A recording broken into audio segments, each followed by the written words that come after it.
Main event, another guy that's a little older, but still bringing it. That page is even more empty. Still fought a good fight. Yeah. Congrats on calling you called the main event on a pay-per-view, man. That's an accomplishment. I'm trying to figure out what I'm gonna charge Fox for that. And gave a good prediction before the fight. You know, you said that fight gets his second half. Gonna be tough, very tough for Manny in the second half of the fight. I think when we was watching, once it got to 6, I said, Yeah. Because he wasn't really doing a lot in the first 6. Yeah. I'm like, I don't know if you got it. So Ant and I watched the fight. There was a very split as far as the result. Mm-hmm. So that's why there was the scorecards. I wasn't surprised that it was close. Yeah, I thought Manny won, but I definitely. You thought Manny won? Yeah, I still give it to Ugas. Yeah, and I think most of the people there thought Manny won. Yeah, I thought Ugas won. I wasn't mad at it, but I thought. So I tweeted. I said, "I'm surprised that they didn't give it to Manny, just because." Yeah.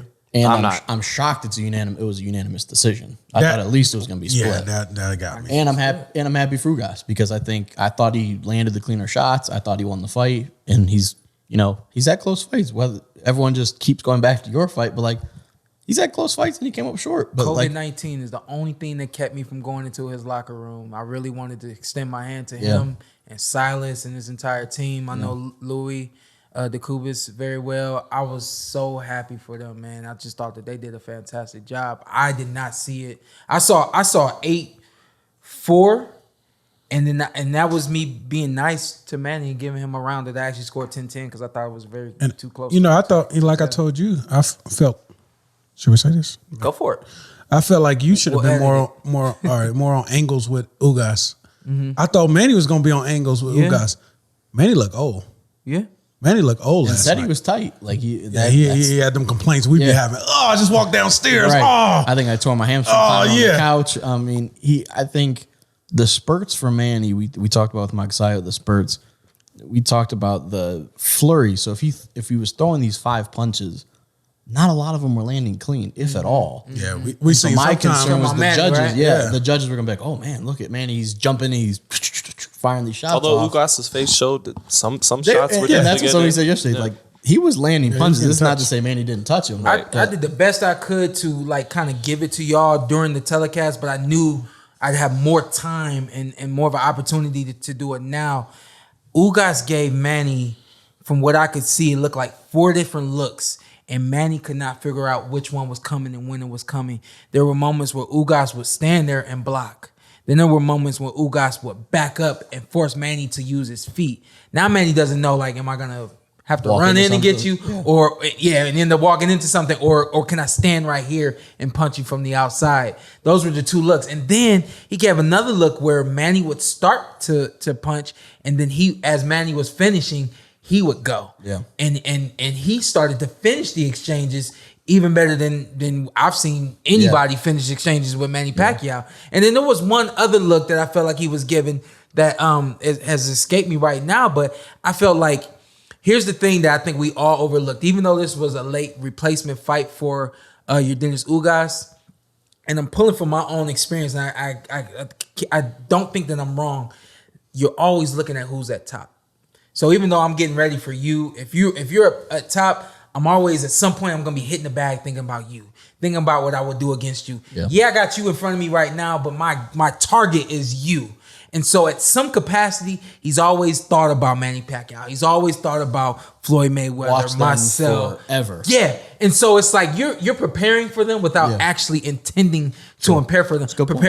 It's kind of like sports. You build your team to beat the team. Yeah, and then on the other side of that, you got Silas, unbelievable Cuban coach who just has to go down and do the X's and O's real quick. Gave Ugas a fabulous game plan. Absolutely, fabulous game plan. And shout out to Ugas, man. He fought the perfect fight. I'm like, I saw this fight 9-3 and then being nice, I saw 8-4. Damn. And I thought Manny would win. I was wrong. Like I said, I thought Ugas won. Watching the fight, you mentioned it was funny, the exchanges. So Manny would have these flurries and Ugas would finish it. Manny would throw and Ugas would hit him. Man was like, okay, I got chill. Like he would all of a sudden, he's like, and then Ugas would hit him with a straight right hand, and he was like, okay, that's the end of my exchange. I'm not gonna lie, 8-9. I'm watching the fight. I'm like, Thank God it's not Earl Spence. Earl would have said, F it, I'm getting him out of here. Oh, yeah. He would have stepped on the gas and got Manny, and it would have been bad. It would have been bad. Styles make fights.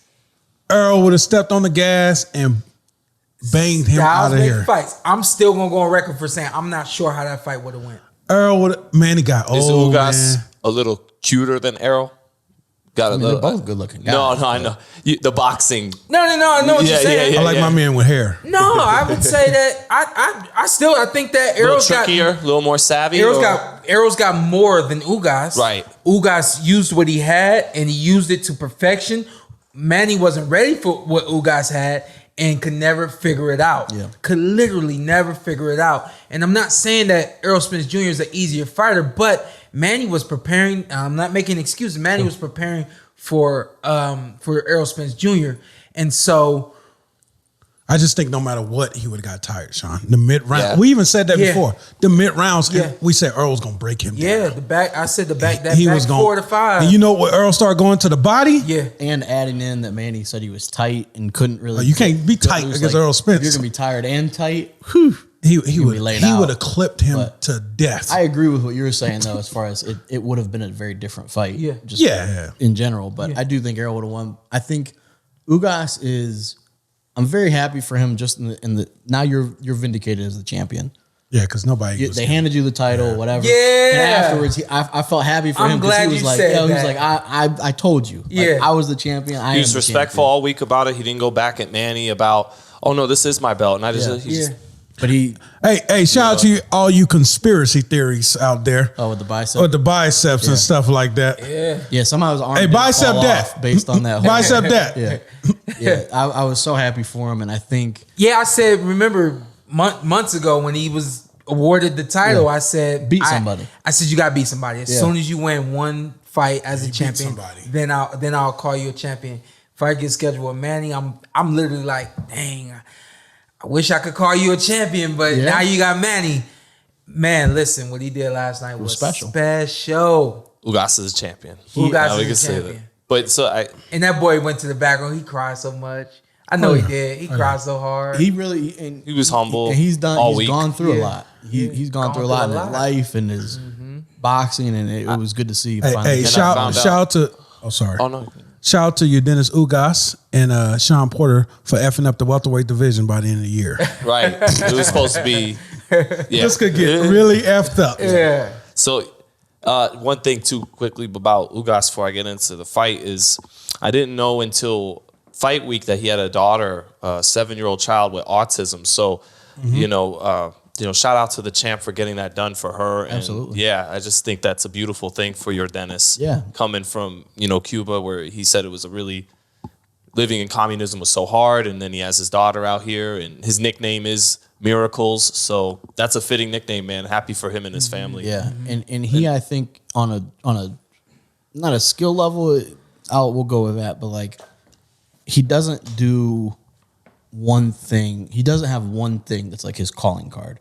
He doesn't have your pressure and athleticism. He doesn't have Terrence Crawford's one punch power and switching. He doesn't have he's not great, elite, special at one thing. He's just a really good fighter. What's up? I'm Showtime Shawn Porter. I'm Ant. Follow me on IG with 2 T's. Let's do it. Let's do it again. All right. Just introduce yourself. Okay. And then you tell them what to do. I'm Showtime Shawn Porter. I'm Anthony Brenagh. Carson A. Merk. Like, subscribe, comment. This is the Porter Way.